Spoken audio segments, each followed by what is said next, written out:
Espace TV. Espace TV, le journal de 13h.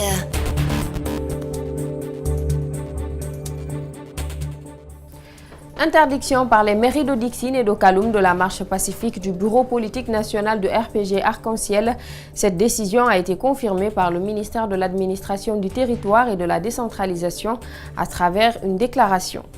Depuis les éparges dans la Meuse, Emmanuel Macron annonce l'entrée l'an prochain au Panthéon de l'écrivain Maurice Genevoix et à titre collectif de ceux et celles de 14 afin de rendre hommage à l'armée victorieuse de la Grande Guerre.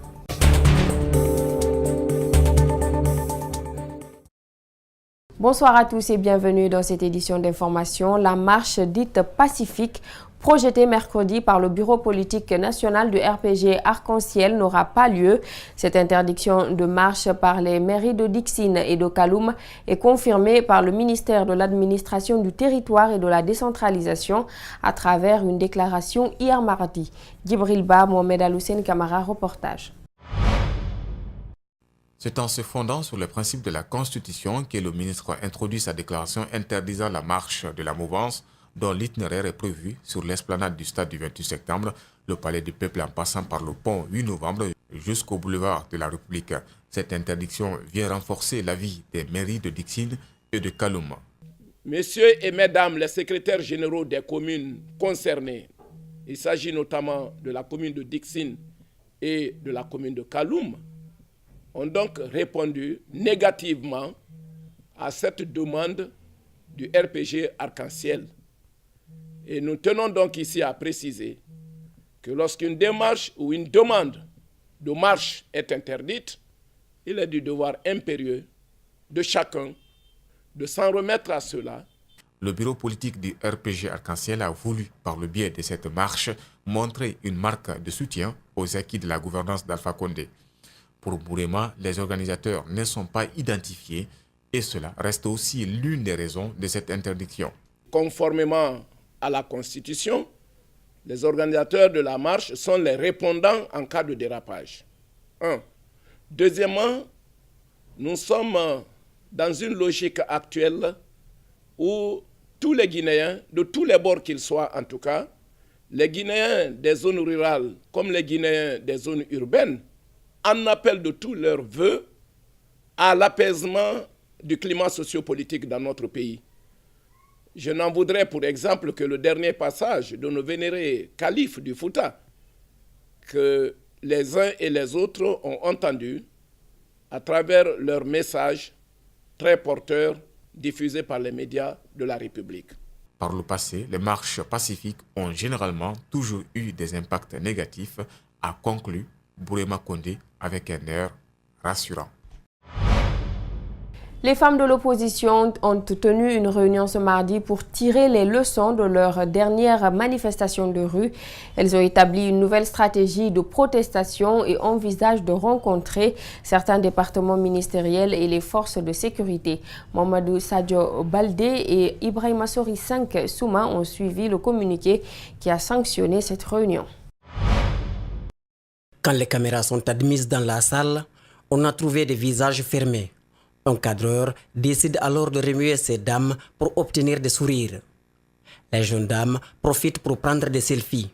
Entre femmes, elles ont décidé de ne plus être résignées, mais plutôt d'aller au combat politique. Elles tiennent coûte que coûte à avoir un tête-à-tête avec le ministre de la Sécurité. Qui n'est autre que l'assassinat de nos enfants, de la destruction de l'avenir de ce pays. Malheureusement, il n'a pas voulu assumer, il n'a pas voulu nous recevoir. Donc, nous allons revenir à la charge en lui envoyant un courrier pour lui demander de bien vouloir nous recevoir. Parce qu'il faut qu'on le rencontre, il faut qu'on lui dise ce qui se passe sur le terrain. S'il n'a pas les informations ou s'il n'a pas toutes les informations, il faudrait que nous, on lui dise exactement ce qui se passe sur le terrain. Elle souffle le chaud et le froid tout en gardant l'objectif, la protestation et l'exigence. Après le recueillement vendredi sur les tombes des militants tombés pendant des manifestations politiques, suivra la rédaction des correspondances destinées à certains responsables des autorités publiques. Une manifestation est prévue le mardi prochain qui commencera du carrefour de Bambeto jusqu'à Dixine. 3. L'Assemblée des femmes propose d'écrire au ministère de la Sécurité, au ministre de la Sécurité, au ministre des Affaires sociales et de l'Action féminine et le haut commandement de la gendarmerie pour demander des rendez-vous. Après les hommes, les femmes commencent à prendre goût des revendications politiques. Celles-ci entendent casser cette tradition qui fait de la junte féminine une couche qui n'a de rôle qu'applaudir. D'une crise à une autre, l'Union syndicale des travailleurs de Guinée est plus que jamais divisée. Deux groupes réclament désormais la paternité de l'instance dirigeante de l'USTG. Après un congrès tenu fin octobre dans la ville de Mamou, le groupe d'Abdoulaye Camara clame la légalité de leur congrès et du coup, plus rien ne va entre ces différents acteurs. Ouminatou Sidibé et Yacouba Traoré. Le groupe des syndicalistes qui a tenu le mois dernier un congrès à Mamou veut tenir tête au groupe de Louis Mbemba Souma. L'USTG qu'il continue de diriger a enregistré le retour de plusieurs autres fédérations au sein de leur centrale syndicale. Ousmane Tanou Baldé, membre du nouveau bureau contesté, apporte des précisions en indiquant que le rendez-vous de Mamou avait connu la présence des congressistes venus des différentes villes du pays. Les anciens membres du bureau qui sont restés à Conakry sans vouloir pour autant se rendre à Mamou savent pourquoi eux ne sont pas partis. Et véhicule même a été dépêché pour dire à Lumbemba de monter, qu'on assure son transport aller-retour pour qu'il aille à Mamou. Il pouvait aller alors à Mamou, dire carrément aux congressistes présents que le congrès est reporté. Parce qu'on ne peut pas reporter un congrès à 12 heures d'intervalle. C'est du jamais vu. La reconnaissance de la nouvelle structure USTG, dirigée par Abdoulaye Camara, ne constitue en aucun cas un souci pour ce groupe.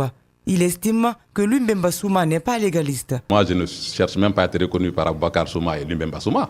Ce n'est pas mon problème. C'est des gens qui étaient dans le même bureau que moi. Ils ne peuvent pas me dire qu'ils me reconnaissent ou qu'ils ne me reconnaissent pas. Hein? Moi, je sais que le congrès de Mamou a été convoqué par le secrétaire général sortant, Lumbemba Souma. Des questions de supputation sur le financement du congrès seraient à la base de l'absence de Lumbemba Souma à Mamou, nous ont-ils confié. Il y a une commission financière qui a été constituée avant le congrès, qui devait en principe éplucher cette question, n'est-ce pas, et de sortir une situation de 5 ans de gestion, 5 ans de mandat. Malheureusement, cette commission n'a pas travaillé, tout simplement parce que, n'est-ce pas, on a senti qu'il y avait des bavures dans cette gestion. C'est pour ça que les gens, nous en sommes sûrs, c'est pour ça qu'ils ne sont pas allés à Mamou.